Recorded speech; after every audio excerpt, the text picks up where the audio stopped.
الحمدللہ والصلاة والسلام علی من لا نبی بعدہ فاعوذ باللہ من الشیطان الرجیم بسم اللہ الرحمن الرحیم بحمد تعالی ہمارا درس قرآن سورہ بقرہ کے حوالے سے جاری و ساری ہے۔ کل کے سبق میں ہم موسیٰ علیہ السلام کے اس معجزہ کے حوالے سے کلام کر رہے تھے کہ جس معجزے کے اندر گائے کا ذکر ہے، اور گائے کے گوشت سے جب اس گائے کے گوشت کو ایک مردہ کو مس کیا گیا تو اس گائے کی گوشت کی برکت سے وہ مردہ زندہ ہوا اور اس نے اپنے قاتل کی خبر دی۔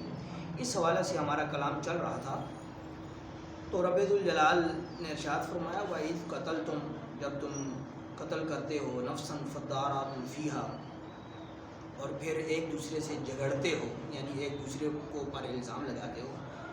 وَاللَّهُ مُخْرِجٌ، اللہ فرماتا ہے کہ میں ظاہر کر دوں۔ یہاں مخرجن سے مراد خارج کرنا نہیں، یہاں پر جو لفظ ہے وہ مخرجن سے مراد جو ہم لیں گے وہ ظاہر کا لیں گے، کہ اللہ فرما رہا ہے وَاللَّهُ مُخْرِجٌ، کہ ہم ظاہر کر دیں گے ما کنتم، وہ جو تم کرتے ہو، تکتمون، اور چھپاتے ہو۔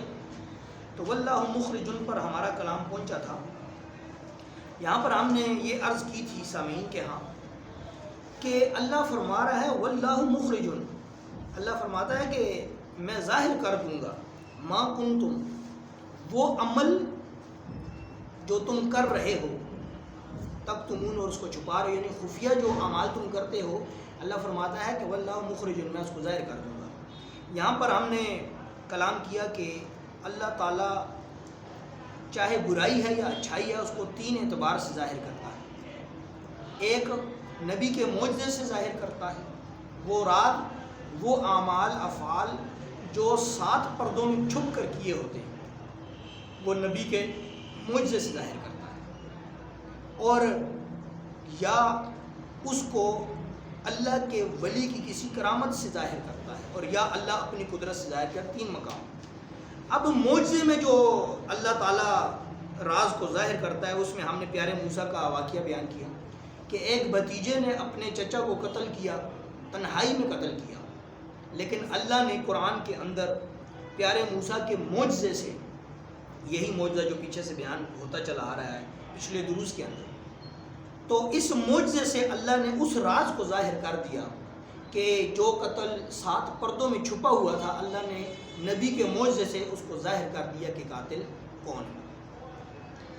اور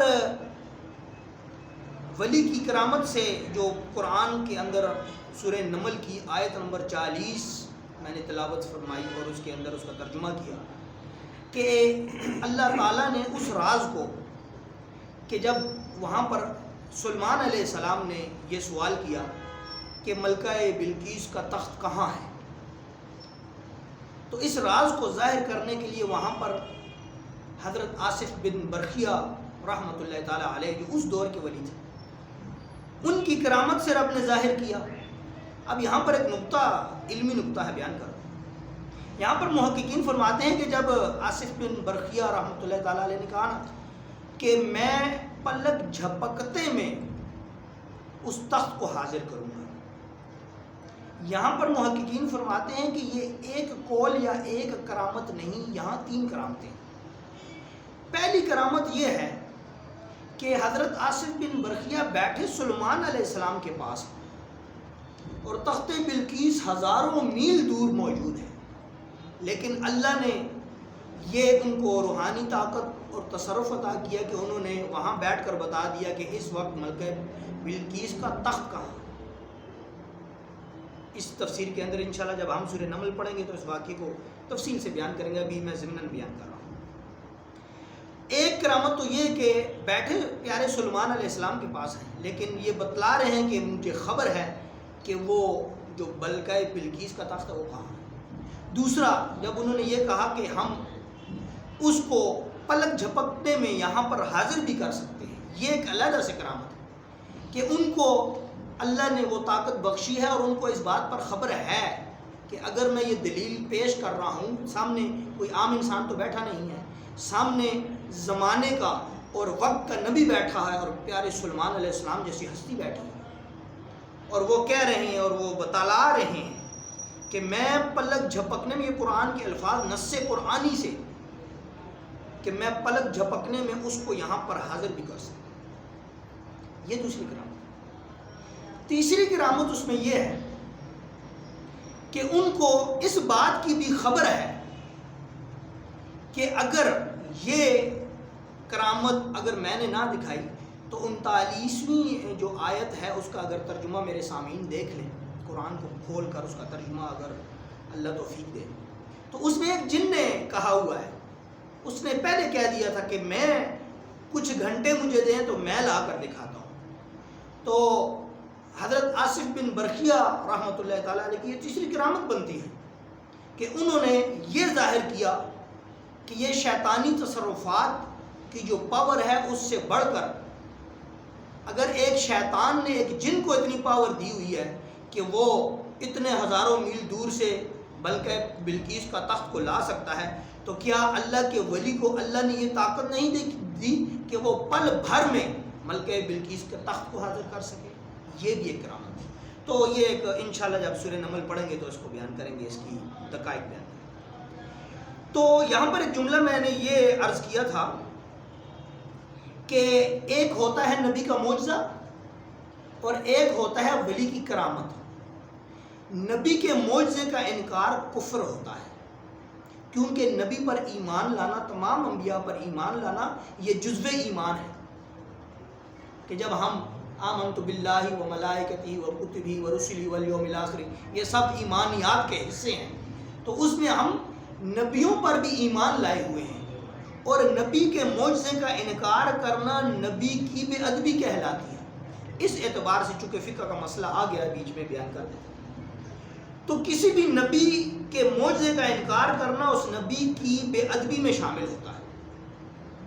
تو اس لیے وہ اگر شخص، کوئی بھی شخص کسی نبی کی معجزے کا انکار، مثال یہ جو معجزہ بیان ہوا، کوئی کہہ دے کہ موسیٰ علیہ السلام نے گائے کا گوشت ایک مردے پر مارا تو وہ کیسے زندہ ہو گیا؟ زندگی موت تو انسان اللہ کے ہاتھ میں ہے، تو انسان نے کیسے زندہ کر دیا؟ یا ایک گائے کے گوشت کی نسبت ہوتے ہوئے کیسا زندہ؟ اگر وہ شک بھی کرے گا تو وہ ایمان سے خارج ہو جائے گا، کیونکہ قرآن نص قرآنی ہے. نبی کے معجزے کا انکار کرتے ہی وہ شخص کافر ہو جائے. اور جو اولیاء اللہ کی کرامات ہیں ان کا انکار کرنے سے انسان کافر تو نہیں ہوتا، لیکن وہ گنہگار ہو جاتا ہے، فاسق، فاجر، ملعن، لعنتی ہو جاتا ہے. ہاں، اولیاء اللہ میں یہ دو ولی ضرور ہیں، ایک حضرت آصف بن برقیہ اور حضرت خضر علیہ السلام، کیونکہ ان کی ہیں تو کرامتیں ہیں، لیکن چونکہ قرآن نے ان کو بیان کر دیا، ان کی کرامتوں کو، ان کی طاقت کو.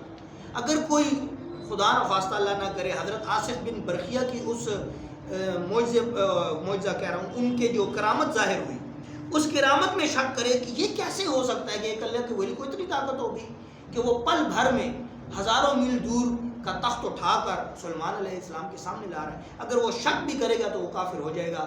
حتیٰ کہ کرامت کا انکار کفر نہیں ہوتا، کیونکہ چونکہ وہ کرامت قرآن میں آ گئی، اب اس پر ایمان لانا ہم پر فرض ہو گیا، کیونکہ قرآن کی لفظ زبر، زیر، پیش، نون، ہر جتنے بھی اس کے الفاظ ہیں ہر پر ایمان لانا ہم پر فرض ہے.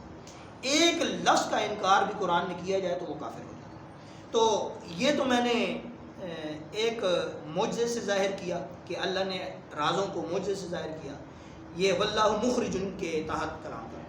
اور ایک کرامت ولی کی بیان کی کہ ایک راز کو ظاہر کیا.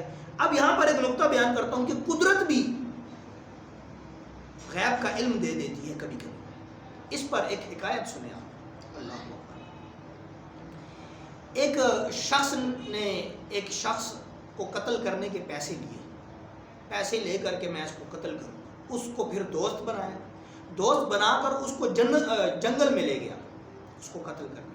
وہاں پر اس کو زد و کوب کیا، حراست میں لے لیا، اور جب اس کو قتل کرنے لگا تو وہ شخص کہنے لگا تو میرا دوست تھا، تو مجھے قتل کیوں کر رہا ہے؟ اس نے کہا دوستی کا تو ایک ناٹک تھا، میں نے تمہارے قتل کے رقم لی ہوئی ہے، میں تمہارا دشمن ہوں، دوست نہیں. تو اس نے یہ کہا کہ تم مجھے اس جنگل میں قتل کر کے کیا کرو گے؟ اس نے کہا تمہیں قتل کر کے یہیں پر دفن کر دوں گا اور کسی کو خبر نہ ہوگی۔ لیکن وہ جو قتل ہونے والا تھا وہ شخص، شاید کہ اس نے قرآن کے یہ فرامین پڑھے ہوں اور یہ تفسیر اس کی نظر سے گزری ہو، کسی عالم کی صحبت میں بیٹھا، تو جب وہ اس کو قتل کرنے لگا تو اس نے کہا کہ تو کیا سمجھتا ہے کہ تو مجھے جنگل میں قتل کر دے گا، دفن کر دے گا، کسی کو پتہ بھی نہیں چلے گا؟ اللہ کی قدرت میرے اس قتل کو ظاہر کرے گی۔ تو اس وقت بارش شروع ہوگی، ہلکی ہلکی بارش شروع ہوئی، بارش کے قطرے ٹپک رہے تھے۔ تو وہ قتل ہونے والے شخص نے کہا کہ یہ بارش کے قطرے میری گواہی دیں گے، یہ اللہ کی قدرت ہے، یہ میری گواہی دیں گے۔ خیر اس نے اس کی بات نہ سنی، اس کو قتل کر کے دفن کر دیا۔ خیر وہ شخص گھر چلا گیا، وقت گزرا کئی سال گزر گئے۔ ایک دن وہی قاتل اپنی بیوی کے ساتھ بیٹھا ہوا ہے اور وہی رات کا منظر ہے، ویسے ہی ٹھنڈی ہوائیں چل رہی ہیں اور ویسے ہی پانی ٹپکنا جب شروع ہوا بارش کا، تو وہ قاتل مسکرایا، اس کو وہ باتیں یاد آئیں کہ وہ جس کو میں نے قتل کیا تھا اس نے کہا تھا کہ یہ بارش کے قطرے میری گواہی دیں گے، تو یہ بارش کے قطرے تو ہر بارش میں ہوتے ہیں، پتہ نہیں گواہی کب ہو۔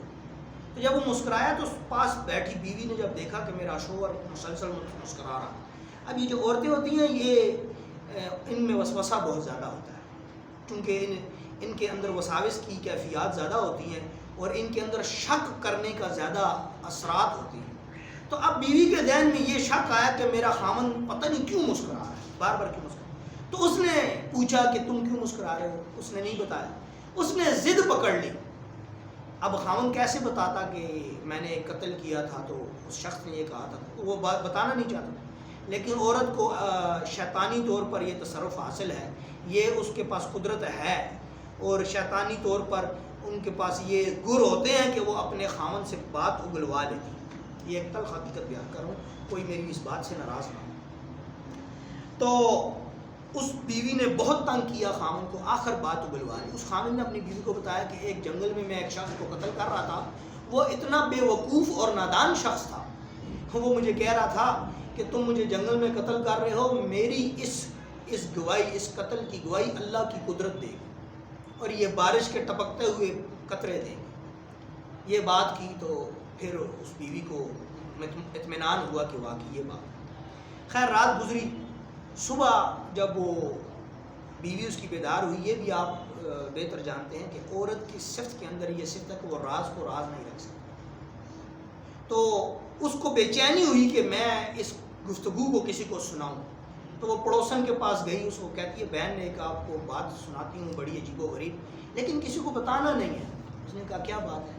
اس نے بتایا کہ رات میرا خاوند مسکرا رہا تھا تو مجھے شک ہوا کہ کسی اور عورت کے خیال میں تو نہیں مسکرا رہا، کسی کو یاد کر کے تو نہیں مسکرا۔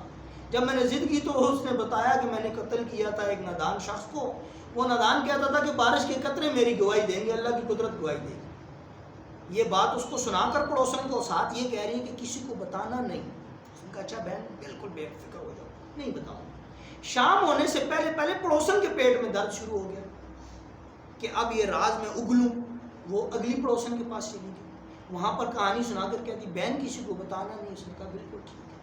اب رات گزری تو اگلی پڑوسن کے، کیونکہ عورت کی فطرت میں یہ ہے کہ وہ راز کو راز نہیں رکھ سکتی، ناقص العقل ہے، ناقص الفہم ہے، ناقص الادراک ہے، ہر اعتبار سے ناقص ہے۔ تو وہ بات پھیلتی پھیلتی پڑوسن سے کرتے کرتے پورے علاقے میں پتہ چل گیا کہ وہ جو کچھ عرصہ پہلے قتل ہوا تھا وہ فلاں بیوی کے خاوند نے کیا تھا۔ خیر وہ کیس چلا گیا عدالت کے اندر، اس کے خاوند کو بلایا گیا، اس کی بیوی کو بلایا گیا۔ جب جج نے سختی سے پوچھا بیوی سے تو وہ اگل پڑی، اس نے کہا ہاں میرے خاوند نے خود اس بات کا اظہار کیا کہ اس شخص کو میں نے قتل کیا تھا۔ بارش کے قطرے جب ٹپک رہے تھے تو اس نادان نے کہا تھا کہ بارش کے قطرے میرے قتل کی گواہی دے۔ تو اس جج نے جب اس شخص کو پھانسی کی سزا دی، جب وہ پھانسی کے تختے پر لٹکنے لگا تو پھر ویسے ہی بارش شروع ہو گئی، ویسے ہی قطرے ٹپکنے شروع ہو گئے۔ تو اس نے چیخ کر کہا اے لوگو، قسم ہے رب ذوالجلال کی، وہ شخص نادان نہیں تھا، وہ شخص واقعی اللہ کی قدرت پر یقین رکھنے والا تھا، وہ شخص علم رکھنے والا تھا، اور وہ شخص کا یہ ایمان تھا کہ ہر چھپا ہوا فعل چاہے وہ اچھے سے اچھا ہو برے سے برا ہو، اللہ تعالیٰ اپنی قدرتوں سے ظاہر کر دیتا ہے۔ واقعی یہی بارش کے قطرے ہیں کہ جنہوں نے اس قتل کو ظاہر کر دیا اور آج اس کی پادائش میں مجھے پھانسی ہو رہی ہے. یہ حکایت ہے. تو یہ 3 مقامات ہم نے بیان کیے واللہ مخرج کے، کہ اللہ تعالیٰ فرما رہا ہے کہ میں ظاہر کر دوں گا ما کنتم، وہ کچھ تو جو تم کرتے ہو، تکتمون، اور وہ جو تم چھپا رہے ہو. تو یہ اللہ اپنی قدرتوں سے اس بات کو، اور آج سامعین یہ بھی قرآن کے اس درس سے سیکھ لیں کہ جب بھی کوئی گناہ کریں گے آج کے بعد، میں اور آپ سب، ہم ساتھی جتنے بھی اس درس کی برکت سے ہم جو سن رہے ہیں، اب جب بھی ہم گناہ کریں گے تو ہمیں یہ لفظ یاد آئے گا واللہ مخرجن. بس یہ یاد کر لیں، واللہ مخرجن، اللہ کہتا ہے کہ میں ظاہر کر دوں گا.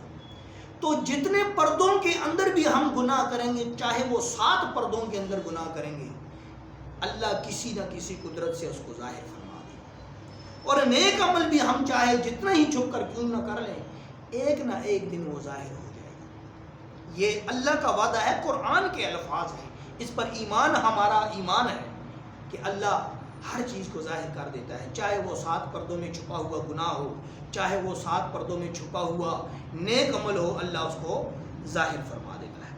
تو یہ آج کا یہ جو آیت تھی، اس کے اندر واللہ مخرجن کے اندر میں نے کلام کیا. اور ایک عرض یہ پیش کر دوں، وقت کی قلت ہے، کہ ہمارے اس درس کو عوام بھی سنتی ہے، علماء بھی سنتے ہیں بحمد تعالیٰ، اور طلباء بھی سنتے ہیں. ہم یہ جو اجتماعی طور پر ایک نصیحت آج پیش کی واللہ مخرجن، اس لفظ کو اپنے دل کی تختی پر لکھیں. کبھی بھی آپ گناہ نہیں کریں گے اگر آپ کو یہ قرآن کا لفظ یاد ہو.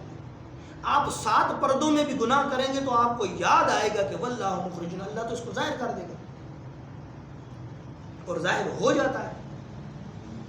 تو آپ کبھی بھی گناہ نہیں کر پائیں گے. یہ تو عمومی اجتماعی طور پر ایک نصیحت ہے. اور ایک یہ ہے کہ ہمارے درس کو طلباء سنتے ہیں مدارس میں، تو ان کے لیے آج ایک نصیحت بیان کرتا چلوں. طلباء کے لیے یہ نصیحت ہے، ایک برادرانہ، ایک مدنی التجا ہے کہ قرآن سے متعلق جب آپ نے ارادہ کر لیا کہ آپ نے قرآن سیکھنا ہے، نبی کا فرمان سیکھنا ہے، عالم بننا ہے یا دین سیکھنا ہے، تو اس دین کی جو بنیاد ہے، جو جڑ ہے، جو اول سے لے کر آخر تک جو طالب علم کی پرواز ہے، اور قرآن کا سب کے سب نور جو ہے، اس کی بنیاد صرف یہ ہے کہ آپ کے اندر ادب ہونا چاہیے. ادب ہوگا تو قرآن سمجھ آئے گی، ادب نہ ہوگا تو قرآن نہیں سمجھ آئے گا، نبی کا فرمان سمجھ نہیں آئے گا. ادب، کیونکہ یہ قرآن نازل ہی ادب والوں کے لیے ہوا، یہ بے ادبوں کے لیے نازل بھی نہیں ہوا، اور یہ بے ادبوں کے سینے میں یہ اترتا بھی نہیں. تو اگر آپ قرآن سیکھنا چاہتے ہیں تو سب سے پہلے قرآن کا ادب ہو، قرآن کا ادب اور قرآن پڑھانے والے کا ادب، استاد کا. جب یہ دونوں ادب موجود ہوں گے تو آپ کو فیض ملے گا، وگرنہ نہیں ملے گا. اور یہ ادب پر میں آپ کو ایک حکایت سنا دوں، یہ صرف جذباتی باتیں نہیں. حضرت شیخ بایزید بستانی رحمۃ اللہ تعالیٰ علیہ نور اللہ مرقدہ، آپ ولی کامل بھی ہیں، آپ بہت بڑے محدث بھی ہیں.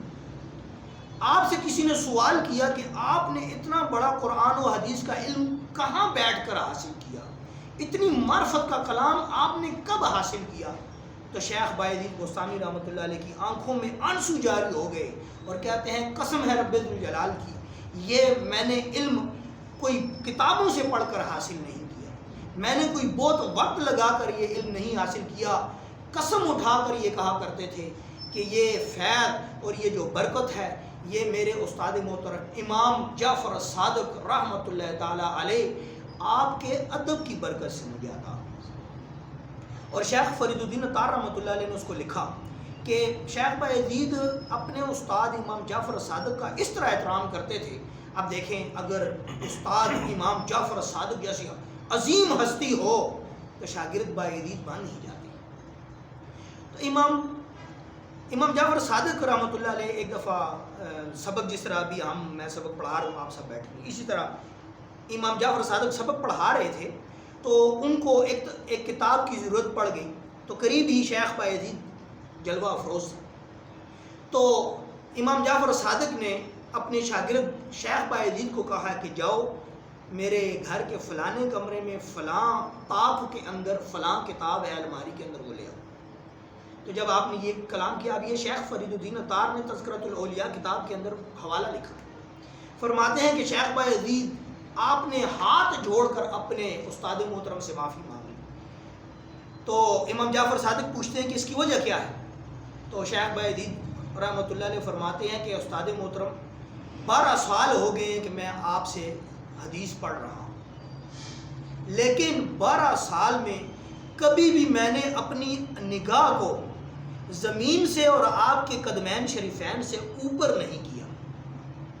12 سال میں آپ کی بارگاہ میں رہا لیکن میری نگاہ زمین سے اوپر نہیں اٹھی۔ ادب کا یہ احترام ہے، میں یا زمین کی طرف دیکھتا ہوں یا آپ کے قدمین شریفین کی زیارت۔ تو امام جعفر صادق رحمۃ اللہ تعالیٰ علیہ، آپ کی آنکھوں میں آنسو آ گئے اور آپ کی روح مبارک تڑپ گئی۔ اللہ اکبر! وہ استاد کیسے تھے اور وہ شاگرد کیسے؟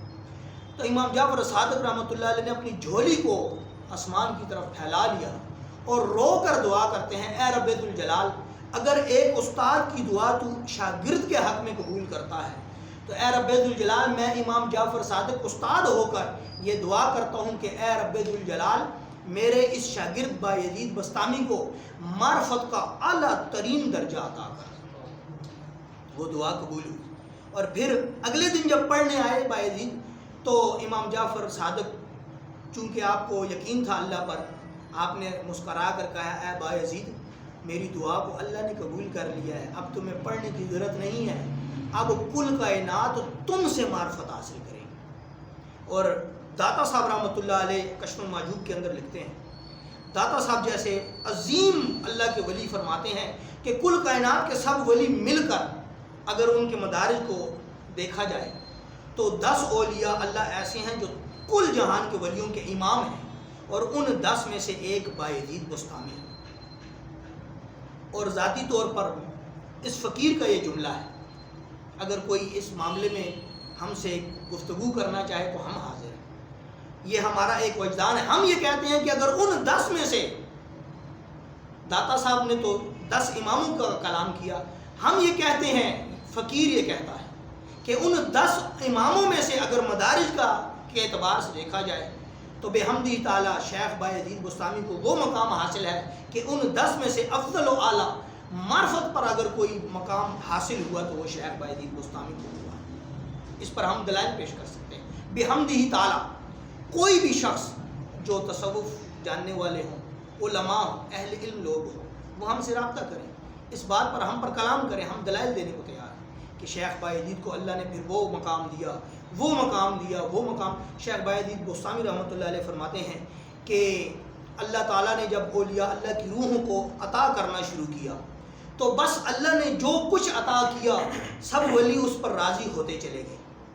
اور جب بایزید فرماتے ہیں جب میری باری آئی اللہ عطا کرتا چلا گیا، عطا کرتا چلا گیا، اور میں رب کی بارگاہ سے مانگتا چلا گیا، ایک وقت یہ آ گیا کہ میں نے رب ذوالجلال کی بارگاہ میں یہ عرض کر دی، اے رب ذوالجلال، میں تجھ سے تجھ ہی کو مانگتا ہوں۔ تو رب ذوالجلال نے مجھے ایک ایسا تعلق عطا کر دیا کہ وہ اولیاء اللہ میں سے کسی کو بھی نہیں مل سکتا۔ اور شیخ بایزید اس مقام کے ولی ہیں، فرماتے ہیں کہ جب روز معاشر کا وقت ہوگا، اب یہ تصوف کی باتیں ہیں، یہ جیسے میاں صاحب نے ارشاد فرمایا تھا کہ خاصاں دیگل عامہ آگے نہیں مناسب کرنے، کہ خاصوں کی باتیں عام لوگوں کے آگے کرنے کی نہیں چاہیے، چونکہ لوگوں کا جو چھوٹے درجے کے لوگ ہوتے ہیں، کم ایمان کے لوگ درجے ہوتے ہیں، وہ متذبذب ہو جاتے ہیں ان کے ذہن۔